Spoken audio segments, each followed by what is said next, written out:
And they're off. Even before, again, I'm doing this, it's just gone 12 o'clock on Wednesday, and the moment where MPs can announce starts from 7 p.m. tonight.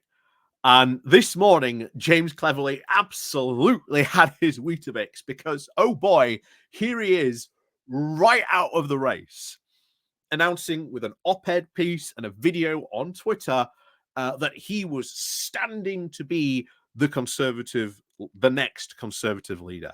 And of course, not one positive comment underneath that video. Not one. So while James Cleverly might actually maybe get that initial 10 MPs to get him into the race, we're already hearing, by the way, Suella Braverman ain't getting those 10 MPs. So she ain't in the running by the sounds of it. But who knows? Who knows which crazy 10 will decide to back her if they do decide to back her. But as I've said before, I think this is a two-horse race between Kimmy Badenoch and, of course, Tom Tugendhat. I think Kimmy Badenoch is going to win it. But here we have James Cleverly first out of the gate. And oh boy, the once again, he calls, as we'll see in a moment, calls for peace. You know, we've got to conduct this in a good and calm way. What have I been saying for the longest time? This ain't going to be calm because Cleverly has so much baggage, not only for the last 14 years, but for the past 5. He has been intrinsically linked to the Sunak government. He has been Home Secretary. He is just too easy to attack from every single angle you could possibly think. So the second Kimmy Badenoch comes out, he's going to attack. Well, she's going to attack him. Tom Tugendhat's going to attack him. You know, everyone else is going to be laying in to James Cleverly from so much. And I would not be surprised if he turns out to be one of the first dropouts, because there is absolutely no way he makes it to the final 4. I would be incredibly shocked if he does make it to the final 4. But no way. I think if the Tories want a one nation centrist, their only hope, their only chance is to really galvanize around Tom Tugendhat.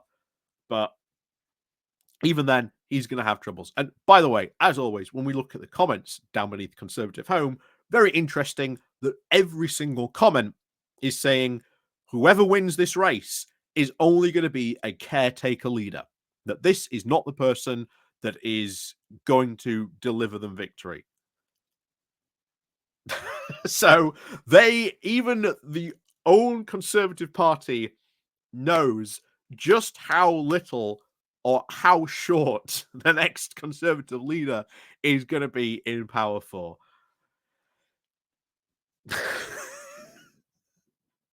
So, before we get into this, let the games begin. You know, the Colosseum at Birmingham beckons for the gladiatorial combat to take place. But James Cleverly, if he does manage to make it there, ain't at all going to be there. I really do not think he's going to make it to the final 4. I would be very surprised if he does. But oh boy, is he a easy target. So, before we do get on into this, please do remember to click on the like, share, and subscribe button, the Patreon page down below. There's the Buy Me a Coffee link where you can buy me a coffee, the YouTube thank you button, and of course, as always, there is the Pony Club down below as well. So, as at the moment, it will have passed the deadline, so there will be many more MPs announcing, throwing their hat into the ring for the leadership of the Conservative Party. So, expect that to be our next couple of videos. Like I say, James Cleverly just happens to be the first, getting out even before the deadline actually starts. So let's go over to see what the reaction is from Will over on Conservative Home. So the title is, "What's so funny about peace, love, and party unity?" kind of a very geeky title there almost, because this is almost a riff on the very, very good, I think, Superman story. What's so funny about peace, justice, and the American way? By the way, if you've never read a superhero comic book or never read a Superman story, it's definitely one very good story to do. It was also adapted into Superman versus the Elite, although I'm getting very geeky myself now. But anyway, back to this. So it begins. Indeed, it does, Will. Indeed, it does. So, even before party nominations formally open at 7 p.m. tonight, James Cleverly has had the cojones to become our first leadership candidate. The former Home Secretary has now posted the obligatory Twitter video, not calling it X, and has the traditional Telegraph op-ed. The Thunderbirds are very much go. And it is.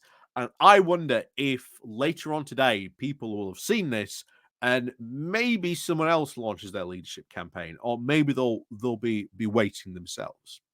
Who knows if this will encourage anyone else to go early before the deadline? Who knows? I expect Thursday morning we'll probably be seeing a couple more throw their hat in the ring, like I say, when the deadline has indeed sort of passed, or at least started, shall we say. So, Cleverly thus must be very confident of the 10 nominations required. This explains why he has had his Weetabix on this particular morning of doing the broadcast round, accusing Yvette Cooper of a very, quote, below the salt, disdainful attitude to African countries by cancelling the Rwanda plan without telling Kagari first. Well, I think they knew it was going to be cancelled. I mean, Labour's only been saying this even before the election, that this was going to be cancelled. So I don't really see why it's a disdainful attitude towards African countries by cancelling this, when they were very, very open for quite a while saying, yeah, this isn't going to fly. And also revealing the full cost of the Rwanda plan as well. And surprise, surprise, it costing far, far more to actually do than the Conservatives had even suggested. In fact, it would be easier, I think, or cheaper to buy a really, I think, what's the big French hotel? Is it the Ritz in Paris? Something like that. It would be cheaper to buy there than actually go through with the Rwanda plan that the Conservatives had put forward. But anyway, so what's his pitch? So his pitch is simple. Tory MPs must leave behind the self-indulgent infighting. oh no, James. No, that ain't gonna happen. So, anyway, back to this. Tory MPs must leave behind the self-indulgent infighting and unite around someone with broad appeal. James Cleverly thinks he has broad appeal. My, well, they don't say, apparently, Cleverly by name but not by nature. Strikes again. Anyway, he says, this continues with Keir Starmer has a, quote, loveless landslide and is a castle built on the back of our failures rather than the enthusiasm for the big, high tax state. We must regain the trust of electorate who are, quote, questioned our motives and our ability and our commitment to delivering for them. Well, here's the thing, Cleverly. You were at the beating heart of the government for the past 5 years. You did none of that. You were the failure. You were the big failure on that. You did not bring any enthusiasm to your role. You did not demonstrate any ability, commitment, and your motives were absolutely questioned every single point along the way. Every point you will bring up over the next couple of years, Labour can just turn around and say, well, okay, you had 14 years in power. Why didn't you do that? This is why generally they need a fresh start. And there are very, very few Conservatives actually advocating that at the moment, that they need a fresh start. And the only one The only one so far is Tom Tugendhat. But even then, as we've said before, he will have his own troubles. Bear in mind, the comments down below, not only down below this article, but also in James Cleverly's Twitter video, all incredibly negative, all saying, well, if this guy wins, he ain't going to be around for long. He's going to be a caretaker. Someone else will get in very quickly. Because is Cleverly going to be able to deal with all the division, the infighting? Is he going to be able to actually do that? No. Telling Tory MPs to stop the infighting is pointless because it doesn't work. You know, it's a completely empty threat. Every single Conservative Prime Minister, going back to David Cameron, has issued this, said we've got to stop this infighting. Have they stopped? No. So why are they going to listen to James Cleverly when they didn't listen to David Cameron, they didn't listen to Theresa May, they didn't listen to Boris Johnson, they didn't listen to Liz Truss, and they were absolutely not listen to Rishi Sunak? Why are they going to pay attention to James Cleverly saying that? And those are just the prime ministers. You know, what about Ben Houchen, who also, when we went over his little piece, saying, please, don't start this civil war. Have they listened to him on that? Oh no. Oh no. When this contest starts, they are going to go for personal attacks, people's records, everything. This is going to be an incredibly brutal leadership contest. And if Cleverly thinks it's going to be that gets them that, oh no. Oh no. And once again, trying to appeal to the loveless landslide and sandcastle stick that they've been coping about for the past couple of weeks as well. Why was it such a big landslide? And against you guys in particular, they can't even admit why they went out. And they said, oh yeah, built on our back of our failures. You had 14 years of constant absolute failures. Why are the public going to vote you back in that quickly? But anyway, back to this. So, in the video, Cleverly explained that the Conservatives need to, quote, re-establish our reputation as the party in government who helps grow the economy, helps people achieve their goals, their dreams, and their aspirations. Well, you did not grow the economy under that. You engaged in austerity, which really destroyed people's goals, dreams, and aspirations. You then did not even invest for people to achieve their dreams, goals, and aspirations. You did anything but do that for the past 14 years. Why are people going to believe this pitch? He points towards the example his parents are revisiting his childhood home, discussing the opportunities a Tory government gave them to get on in life. Again, not really a coherent pitch when you're going to sort of give that to the rest of the country. Might fly well to a Tory, to the non-parliamentary Tory party, which is what he needs to do, but that ain't going to sell well to the rest of the country. So there is little in either that many readers will take umbrage with, but that's the point. The Cleverly pitch is that the party needs to rise above our recent collective penchant for punching ourselves in the face, and we must not, he urges, quote, descend into infighting, navel gazing, and the incrementing maneuverings at Westminster that plagued us in government. Amen. Goodbye to the five families. That ain't going to happen, Will. I'd expect you to realize that as well, Will. That ain't going to happen. You know, how are you going to stop them from doing that? They're already engaged in infighting and navel gazing. Yeah, we've seen all the what went wrong articles. We'll probably be doing tomorrow, depending if anyone releases their pitch. Who knows? John Redwood released a highly once again, highly comical article about how the Conservatives can take on reform.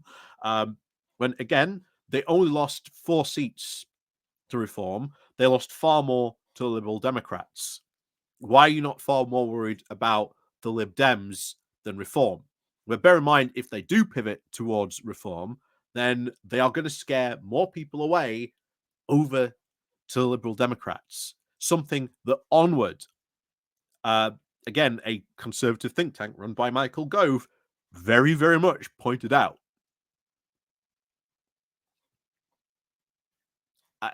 They're going to listen to that? I don't think so. Well, John Redwood certainly isn't, because they can't even agree on at this moment why they lost. Even James Cleverly cannot agree with why he lost, because he's spouting, even in his own video, that, oh, this is just a completely loveless landslide. It's all built on sand. It'll all come crashing down and we'll get voted back in.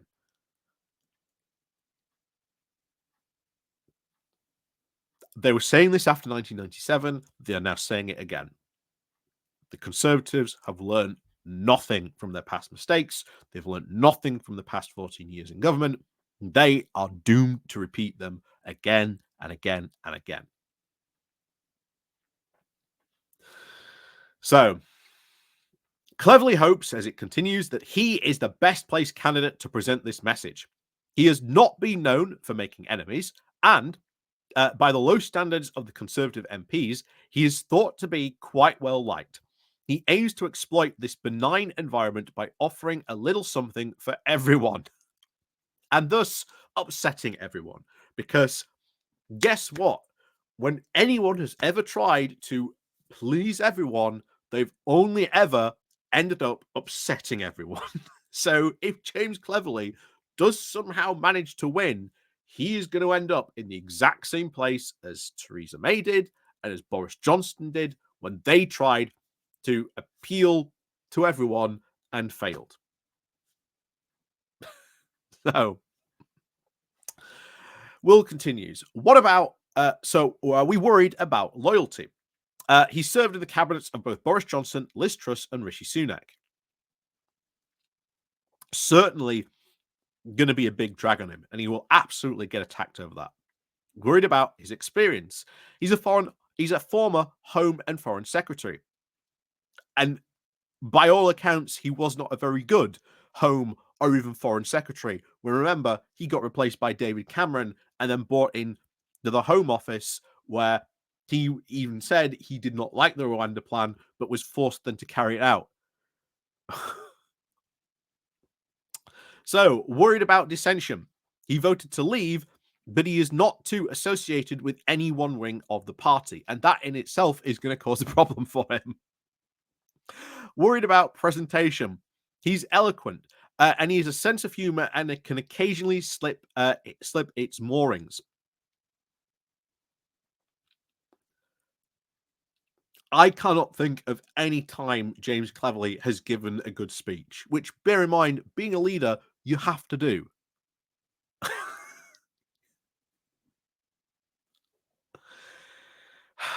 Anyway, he also served as party chairman during the 2019 election, suggesting that he has the campaign ability and can transcend the very low bar set by Richard Holden. Really? So when the Johnson magic and all that, cobbling together of that 2019 coalition, which we now know is just no longer doesn't exist, do you think he's capable of reachieving that magical election victory? I don't think so. I don't think so at all. But back to this.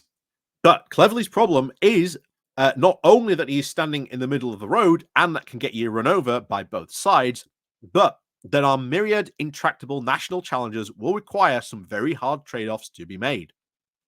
Take his brief policy prospectus in the Telegraph. Defense spending at 3% per GDP. Growth by deregulation rather than subsidy. Again, deregulation is not that popular. Because what are you going to say we are going to do? Are you going to get rid of environmental standards? You're going to get rid of stuff? People do not want deregulation. He continues to say, we need, quote, more homes close to jobs with defensification in urban areas, protecting the green belt from urban sprawl. So, of course, he's a NIMBY. Yeah, we only need to absolutely, just pack people all into these urban areas while not providing them any transport infrastructure, schools, doctors, hospitals, everything else they need. So yeah, he's an absolute NIMBY. So I suppose on that front, he will win on that front. He says we need to support businesses, not the state. All good stuff, but a bit of motherhood and apple pie. Does Cleverly actually have that iron in him? No, he doesn't. He doesn't. If you think Rishi Sunak was a bad leader of the Conservative Party, Cleverly will be an absolute even bigger disaster. It'll be absolute bigger disaster. That's for sure. So, of course, there will be now plenty of opportunities to flesh out Cleverlyism. You know what? I want James Cleverly to win so that we can call it Cleverlyism. just, just if he wins and we can call it, so this is Cleverlyism then, is it?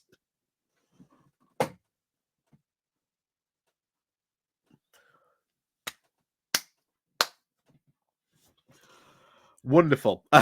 So, in the months ahead, nobody expects the Shadow Home Secretary to do so immediately. But my central question for him is: what does Cleverly's Britain look like?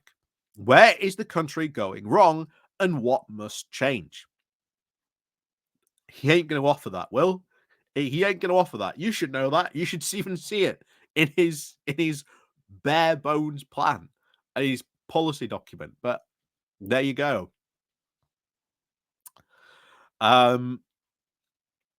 So let's see how well he can actually answer those questions in the weeks ahead. It would be very churlish not to also praise Cleverly for what he gets right.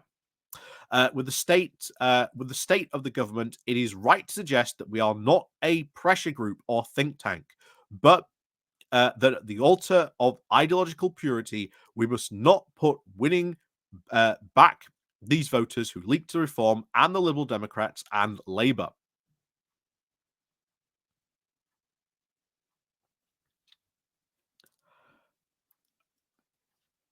That is currently the party, James. That is currently the party. They are at the altar of ideological purity. And if you are going to win all these voters back, once again, if you pivot to reform, those conservatives who went to Liberal Democrats and Labour, they ain't going to come back to you because they're not going to vote for reform. They're not going to vote for, reform light in the Conservatives.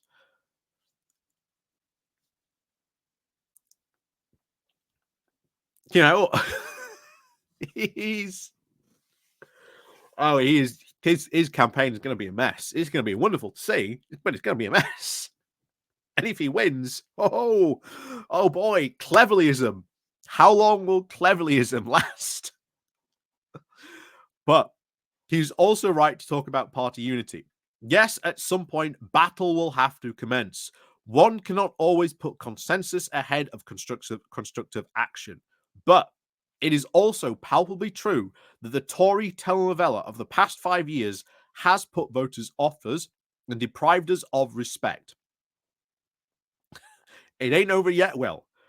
The Tory telenovela is in a brand new season, in a brand new state, with a whole new cast of characters, and it's going to be glorious. It is going to be glorious. And it is going to be brutal. It is going to be fun. And I don't know if Will or anyone else from Conservative Home ever reads the comments down below, but the comments down below this article all very, very clearly say, we don't want James Cleverly. Same for his Twitter video as well. We don't want you. We think you're awful. And if you do win, it's going to be an easy win. You know, you're going to continue that losing streak because he ain't going to be a leader because he has shown no ability to be a leader whatsoever. So, interim leader if he gets it. How long? Probably not long. Because he ain't going to deal well with this factionalism. Because to deal with the factionalism, you have to get tough, you have to get rough. We've just seen Starmer do that himself very recently. Do you think James Cleverly has the cojones to do that? I don't think so. But back to this. To paraphrase the Gavin Williamson's wise words, and that's the first time I think anyone's ever said that, the electorate wants us to shut up and go away. That's very true. One can obviously win the loyalty of one MPs by going full Dominic Cummings, as Keir Starmer did last night, by punishing them when they disagree, or you can attract them to follow you by being a suitable, chappable chap. We should all wish Clever the best in trying to refresh our pursuit of the latter. Here's the thing. That doesn't work. You do not gain loyalty or attract your MPs by keeping the line by being, a good old chap. It's not how it works. Why did Boris Johnson not have so much trouble with factionalism in his term until sort of the very end? It was because he acted in such a way where he got rid of all the conservative moderates. Oh, you're not going to agree with me?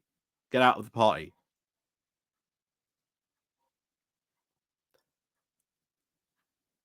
You've got to have someone who can also do that as well. And not one has the cojones to do that. So back to this. We should also remind all candidates of Bob Blackman's advice, who said that the country and our members want to see us engaged in proper debate, not personal attacks. Yeah, that ain't going to happen. That ain't going to happen. In the summer of 2022, we at Conservative Home became so disillusioned by the poor tone of the leadership election that we declined to back a candidate. I very much hope that we are not in the same position again.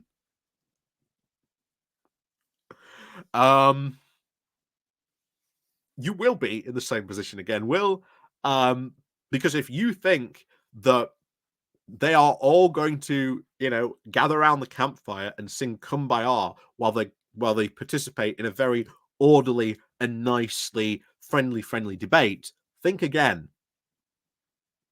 Think again, Will. Think very much so again. Like I say, let's go down to the comments. Here it is. Someone says it here. Whoever we choose will almost certainly only be a caretaker leader.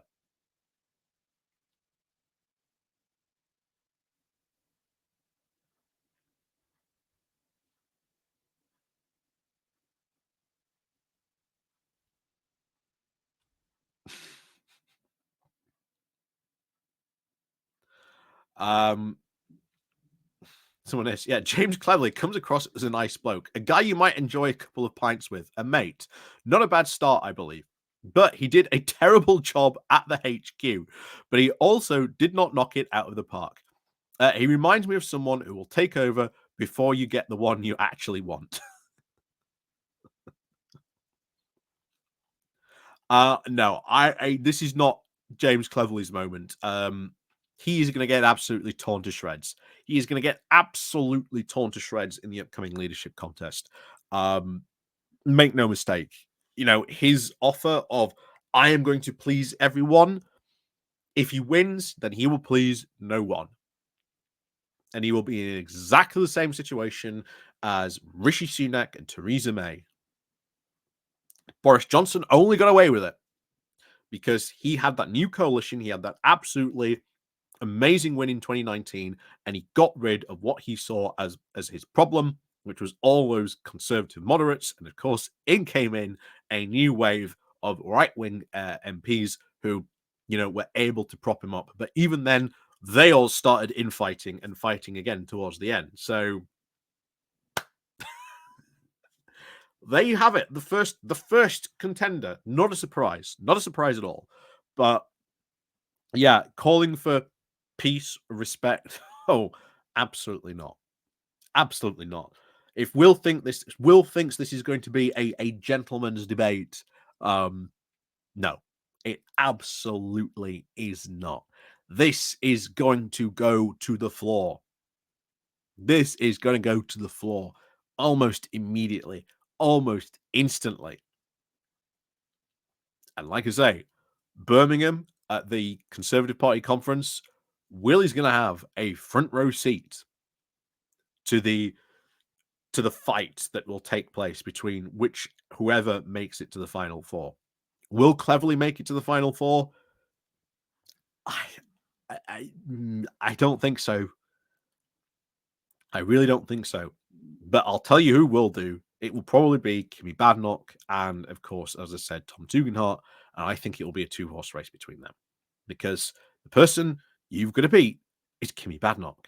And Kimmy Badenoch has a massive, massive rating. She is really, for some reason, liked by the Conservative Party membership. And if she gets to the final two, she'll win.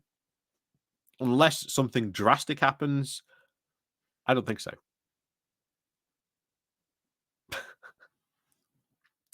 But he is far too easy a target. Far too easy a target. He has been far, far too much involved. As he said, oh, yeah, on the back of our failures, well, there was someone who was actively involved in all those failures. So, anyway, as always, let me know what you think down below. I have no doubt, of course, by the time this video comes out, there will be more contenders in the race. So don't worry about that. We'll be covering their pictures, no doubt. But hey, this is, I did say we were here for this Conservative leadership contest because it is going to be brutal. So, as always, thank you very much for watching. And of course, as always, we'll see you all next time. But the games have finally begun. So I hope you've got enough popcorn because I'll tell you what, this summer, going to be interesting. Going to be very, very interesting indeed.